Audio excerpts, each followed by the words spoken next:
ಮಾರುತ ಮೂವಿದು ಒಂದು official ಟ್ರೈಲರ್ನ release ಮಾಡಿದಾರು. ಇದ್ರ ಬಗ್ಗೆ ಮಾತಾಡೋದಾದ್ರೆ ದುನಿಯಾ ವಿಜಯ್ ಅವರ ಆನಂತರ ಶ್ರೇಯಸ್ ಮಂಜು ಅವರ ಈ ಒಂದು ಮೂವಿ ಒಳಗೆ ಮೇನ್ ರೋಲ್ ಒಳಗೆ ಅಭಿನಯಿಸತ್ತಾರ. ಆನಂತರ ಟ್ರೈಲರ್ ಬಗ್ಗೆ ಮಾತಾಡೋದಾದ್ರೆ ನನಗೆ ಟ್ರೈಲರ್ ಲೈಕ್ ಆಯ್ತು. ಯಾವ ಕಾರಣಕ್ಕಂದ್ರೆ ಇದು ಯಾವ ರೀತಿಯಾದ ಸ್ಟೋರಿ ಅಂದ್ರೆ ಒಂದು ಪೊಲೀಸರ ಸ್ಟೋರಿ ಅಂತ ಹೇಳ್ಬೋದು. ನಾವು ದುನಿಯಾ ವಿಜಯ್ ಅವರ ಈ ಒಂದು ಮೂವಿ ಒಳಗೆ ಪೊಲೀಸ್ ರೋಲ್ ಒಳಗೆ ಅಭಿನಯಿಸತ್ತಾರ. ಅಂದ್ರೆ ಒಂದು ಇನ್ವೆಸ್ಟಿಗೇಷನನ್ನು ಮಾಡತಾರೆ ಇವರ ಒಂದು ಬೇರೆ ಬೇರೆ ವೇಷದೊಳಗೆ. ಬಟ್ ಇವ್ರ ಕೆಲಸ ಏನಂದ್ರೆ ಒಂದು ಪೊಲೀಸ್ ಆಗಿ ಒಂದು ಇನ್ವೆಸ್ಟಿಗೇಷನ್ ಮಾಡೋದು ಇವ್ರ ಕೆಲಸ ಆಗೈತಿ. ಇದು ಏನು ಒಂದು ಸ್ಟೋರಿ ಐತಂದ್ರೆ ಒಂದು ಮೂವಿದ ಒಂದು ಹೆಣ್ಣು ಮಕ್ಕಳ ಒಂದು ಅಪಹರಣಗಳಾಗತ್ತಾವು. ಅಂದ್ರೆ ಒಂದು ತಿಂಗಳಿಗೆ 63 ಕೇಸ ಆಗಿದಾವೆ ಅಂತೇಳಿ ಒಂದು ಟ್ರೈಲರ್ ನಾವು ಕೇಳಿದ್ವು. ಅಂದ್ರೆ ಈ ರೀತಿ ಒಳಗೆ ಒಂದು ಹೆಣ್ಣು ಮಕ್ಕಳ ಅಪಹರಣದ ಕುರಿತಂತೆ ಒಂದು ಮೂವಿಯನ್ನು ಒಂದು ನೋಡ್ಬೋದಾಗೈತೆ ನಾವು ಈ ಮಾರುತ ಒಂದು ಮೂವಿ ಸ್ಟೋರಿ ಒಳಗೆ. ಅಂದರೆ ಟೋಟಲ್ ಮೂವಿ ಇದ್ರ ಮೇಲೆ ಡಿಪೆಂಡ್ ಇರ್ತೈತಿ. ಅಂದ್ರೆ ಪೊಲೀಸರು ಮತ್ತು ಯಾವ ರೀತಿಯಾಗಿ ಕಳ್ಳರನ್ನ ಹಿಡಿತಾರೋ, ಅಂದರೆ ಯಾವ ರೀತಿಯಾಗಿ ಅವರನ್ನ ಅಟ್ಯಾಕ್ ಮಾಡ್ತಾರೋ, ಆನಂತರ ಯಾವ ರೀತಿಯಾಗಿ ಕಳ್ಳರ ಒಂದು ಹೆಣ್ಣು ಮಕ್ಕಳ ಅಪಹರಣ ಮಾಡ್ತಿರ್ತಾರೋ ಮತ್ತು ಯಾವ ರೀತಿಯಾಗಿ ಅವ್ರ ಪ್ಲ್ಯಾನ್ಗಳನ್ನು ಮಾಡ್ತಿರ್ತಾರೋ, ಈ ರೀತಿಯಾದ ಕಾನ್ಸೆಪ್ಟ್ಗಳನ್ನು ಒಂದು ಮೂವಿ ಒಳಗೆ ನೋಡ್ಬೋದು ನಾವು. ಆಲ್ಮೋಸ್ಟ್ ಆಲ್ ಎಲ್ಲ ಮೂವಿ ಒಳಗೆ ಇದೇ ಥರ ಕಾನ್ಸೆಪ್ಟನ್ನು ನೋಡಿದೆವು. ಸ್ಟೋರಿ ಬೋರಿಂಗ್ ಆಗ್ಬೋದು, ಬಟ್ ಕನ್ನಡ ಕಡೆ ಇದು ದುನಿಯಾ ವಿಜಯ್ ಅವರಿಗೆ ಹೊಸ ಥರ ಮೂವಿ ಅಂತ ಹೇಳ್ಬೋದು ನಾವು.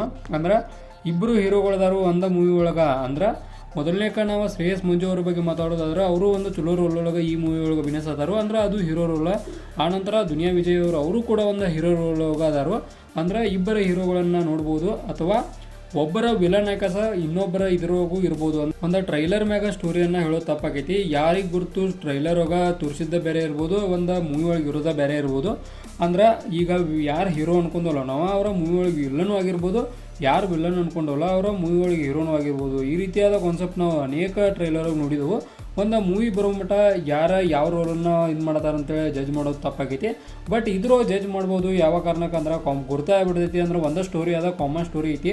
ಈಗಿನ ಅನೇಕ ಮೂವಿ ಒಳಗೆ ಈ ಸ್ಟೋರಿಯನ್ನು ನೋಡೋಬಿಟ್ಟು ನಾವು. ಅಂದ್ರೆ ಕಳ್ಳತನ ಮಾಡೋದು, ಹುಡುಗಿಯರನ್ನ ಅಪಹರಣ ಮಾಡೋದು, ಅವರನ್ನು ಇನ್ವೆಸ್ಟ್ಮೆಂಟ್ ಮಾಡ್ಕೊತ ಹುಡ್ಕೊಂತ ಹೋಗೋದು, ಈ ರೀತಿ ಕಾನ್ಸೆಪ್ಟ್ ಎಲ್ಲ ಮೂವಿ ಒಳಗೆ ಆಲ್ಮೋಸ್ಟ್ ಆಲ್ ಅವಾಗಿದ್ದಾವೆ. ಇದು ಕೂಡ ಅದೇ ರೀತಿ ಒಳಗೆ ಹೋಗೋ ಚಾನ್ಸ್ ಐತಿ. ಮತ್ತು ಈ ಒಂದು ಟ್ರೈಲರ್ ಹೋಗಿ ನಾವು ನಮ್ಮ ಸಾಧು ಕೋಕಿಲ್ ಅವರನ್ನು ಕೂಡ ನೋಡಿದ್ವು. ಅಂದ್ರೆ ಸಾಧು ಕೋಕಿಲ್ ಅವರು ಇದ್ರೆ ಮುಗೀತು, ಒಂದು ಕಾಮಿಡಿಗಂತ್ರಿ ಯಾವುದೇ ರೀತಿ ಕಡಿಮೆ ಇರೋದಿಲ್ಲ.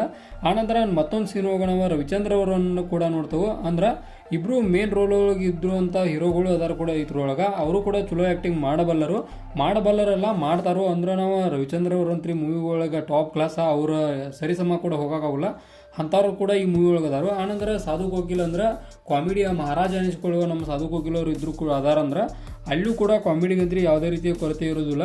ಆದ್ರೆ ಈ ಒಂದು ಸ್ಟೋರಿ ಏನು ಟ್ರೈಲರು ತೋರಿಸ್ತಾರಲ್ಲ ಇದರ ಪ್ರಕಾರ ನಾವು ಹೋಗೋದಾದ್ರೆ ಇದು ಮಾತ್ರ ಒಂದು ಸೀರಿಯಸ್ ಸ್ಟೋರಿ ಒಳಗೆ ಹೋಗೋ ಚಾನ್ಸ್ ಐತಿ.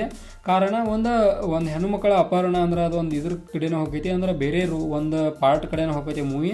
ನೋಡೋಣ ಯಾವ ಥರ ಮೂವಿ ಇರ್ತೈತೆ ಅಂತೇಳಿ. ನನ್ನ ಪ್ರಕಾರ ನೋಡೋದಾದ್ರೆ ಈ ಒಂದು ಟ್ರೈಲರ್ಗೆ ನನ್ನ ಕಡೆಯಿಂದ ಸಿಗೋ ಸ್ಟಾರ್ಗಳು ಎಷ್ಟು ಅಂದ್ರೆ 5 ಸ್ಟಾರ್ಗೆ 3.5 ಸ್ಟಾರನ್ನು ಕೊಡ್ತಾನು. ಕಾರಣ ಇಷ್ಟ ಒಂದು ಮೂವಿ ಸ್ಟೋರಿ ಲೈನನ್ನು ಬೇರೆ ಮಾಡೋದಿತ್ತು, ಅಥವಾ ಇನ್ನೂ ಏನರ ಬೆಟರ್ ಬೇರೆ ಬೇರೆ ಸೀನ್ಗಳನ್ನು ಹಾಕ್ಬೋದಿತ್ತು.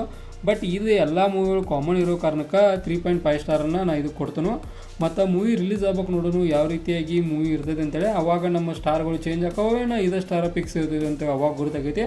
ಇದಾಗಿತ್ತ ಒಂದು ಮಾರುತ ಮೂವಿದು ಒಂದು ಅಫಿಷಿಯಲ್ ಟ್ರೈಲರ್ ರಿವ್ಯೂ. ಇದೇ ಥರ ನಿಮ್ಗೆ ಇನ್ಫಾರ್ಮೇಟಿವ್ ವಿಡಿಯೋಗಳು ಬೇಕಾದ್ರೆ ಚಾನಲ್ ಸಬ್ಸ್ಕ್ರೈಬ್ ಮಾಡ್ಕೊರಿ. ವಿಡಿಯೋ ಇನ್ಫಾರ್ಮೇಟಿವ್ ಆದ್ರೆ ಮಾತ್ರ ಒಂದು ಲೈಕ್ ಕೊಟ್ಟು ನಮ್ಗೆ ಸಪೋರ್ಟ್ ಮಾಡಿರಿ.